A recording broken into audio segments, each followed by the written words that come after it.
On n'en a pas fini là-dessus.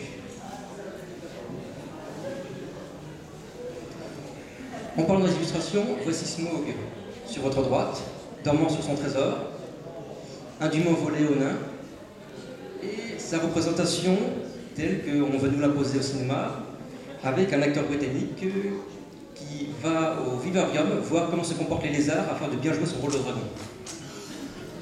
J'ai envie de lui dire qu'un lézard et un dragon n'ont peut-être pas le même comportement. Lui pense que ça l'aidera à tenir son rôle. J'ai envie de lui dire qu'il aura du mal à voler au-dessus de la ville en crachant du feu. Lui pense qu'avec certaines prothèses, on pourra peut-être y arriver. Vivement le 12 décembre.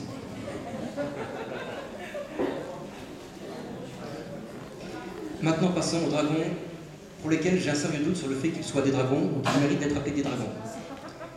Derrière moi, sous vos yeux effarés, une image extraite du film Eragon, tiré du livre du même nom, sur la naissance d'une chose que l'auteur appelle un dragon. On ne le voit pas forcément sur l'image, mais il a des plumes de poulet et des poils de cocker. Le tout sur la même créature qui vient de naître. Ça ne s'arrangera pas en grandissant, mais dans le livre, il n'est même pas décrit comme ça. La création de l'auteur n'est pas suffisamment solide dans le livre pour que le réalisateur ne soit pas abstenu, alors que l'auteur vivant a co-signé le script pour changer la façon dont était perçue sa créature. Ça aurait été un hippogriffe, moi ça m'aurait fait pareil. D'ailleurs, je ne suis pas persuadé que ce soit pas un griffon. Vous voyez un dragon, vous? Maintenant, en littérature, la cité des livres qui rêvent.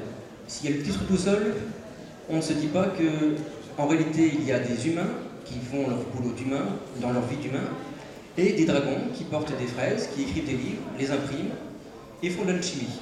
Ils portent des costards, ils boivent le thé à 17h, et pour moi, ce seraient des humains à 3 têtes, ce serait pareil. Pourquoi faire des dragons? Peut-être ce que ça fait bien sur la couverture. Ou pas. Il y a un côté Triceratops quand même avec le rhinocéros sur le nez. Quoique le monocle gâche peu. Et là, amis de la science-fiction, vous allez reconnaître des œuvres que vous connaissez. Guy Leclerc, la version française de Flash Gordon, avec quelque chose qu'ils appellent le dragon volant.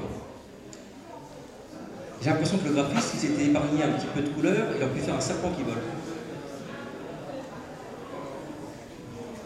Encore plus fort, cette fois c'est Flash Gordon 1934, voici le dragon de feu. Je vous laisse compter les pinces de homard et on en reparle après.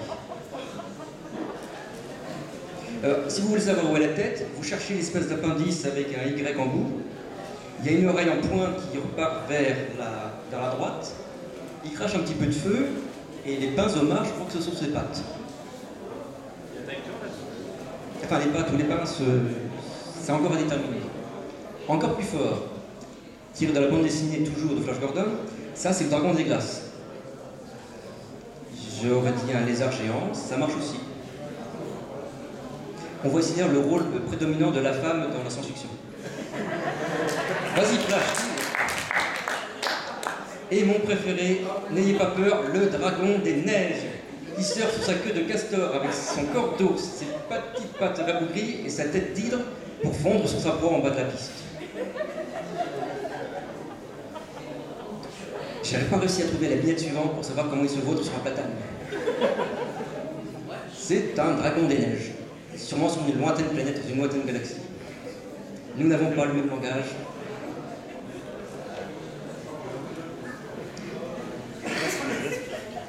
Maintenant, on va parler de choses plus sérieuses. En 1955, Ray Bradbury, qui a écrit plus pour l'imaginaire que pour un genre très défini, a écrit une nouvelle qui s'appelait Le Dragon. Quand je dis une nouvelle, c'est que ça se lit vraiment très vite. L'histoire est la suivante. Pour ceux qui la connaissent, ça vous rappellera peut-être des souvenirs. Dans une lande quasi désertique, deux chevaliers discutent entre eux du dragon qui terrorise la campagne. Au loin, ils entendent son rugissement. Ils aperçoivent la lueur de ses feux. Bravement et stupidement, les deux chevaliers décident de foncer, lance baissée, vers le dragon. Peut-être qu'avec un peu de chance, cette fois, on va le tuer. Tagada, tagada, et paf le train. Pendant ce temps-là, les machinistes se disent « il n'y a pas eu comme un bruit. Oh, de toute façon, moi, je n'aime pas passer par ici, il y a des choses bizarres qui se passent. » Fin de la nouvelle. On invente donc un endroit où les gens pensent que c'est un dragon. Les autres, de l'autre côté, ne sont même pas conscients qu'on croit que c'est un dragon. C'est un train. Et je parlais de la tour sombre tout à l'heure. Il n'y a pas de dragon à proprement parler avec des ailes qui crachent le feu, mais nous avons Blaine le Mono, un train commandé par un super ordinateur intelligent qui aime poser des devinettes, vicieux et pervers, un peu comme Smaug. Il pose des devinettes sachant que même s'il perd, il gagnera. Il a une forme serpentine, un peu comme un lézard. Il a une carapace bleutée, un peu comme un dragon. Et s'il y a un dragon dans l'œuvre, c'est lui qui en ressemble le plus. C'est un super train. J'en arrive à la fin de mon exposé avec juste quelques chiffres.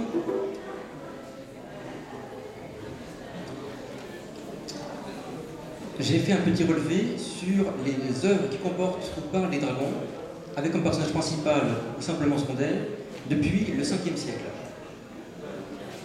Entre l'an 400 et 1400, on n'écrivait pas comme avant, il n'y avait pas d'imprimerie ni d'ordinateur, j'ai retrouvé trace de 7 livres parlant de dragons. Parmi eux, la Siegfried et Fafnir, la légende de Chrétien de Troyes, et ainsi de suite. 7 dragons en 1000 ans. Entre 1400 et 1700, il n'y en a que 3. De 1800 à 1900, il y en a 5. Nous accélérons. Et de 1900 à 1930, j'en ai 6.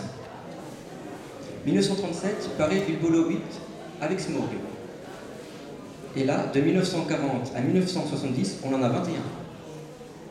Et là ensuite, c'est l'explosion. De 1980 à nos jours, il y en a 67.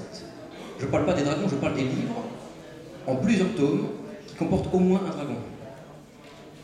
On peut dire sans se tromper qu'il y a une accélération de l'utilisation du dragon, mais à quel usage, à quelle fin? Puisque en 1910, le seul livre paru dans le monde, c'est un japonais qui l'a écrit, en utilisant un dragon. Force est de constater que le dragon n'est pas celui que nous avons connu. L'usage qu'on en fait change suivant la perception, l'origine et la culture du lecteur, voire de l'éditeur, du traducteur, du dessinateur. Amis dessinateurs, je vous fais confiance pour avoir entendu ce que j'ai dit. Et nous arrivons à la partie que j'attends, et vous aussi, le petit quiz. Le Seigneur des Anneaux n'a pas de dragon en lui-même. Par contre, il y a des caractéristiques qu'on retrouve chez les autres dragons de Tolkien. Tout le monde a vu le livre, le film. Eh bien, j'ai fait un petit relevé des descriptions qu'on trouve chez les vrais dragons. Et je vais vous demander de me dire à quel personnage ça s'applique le mieux.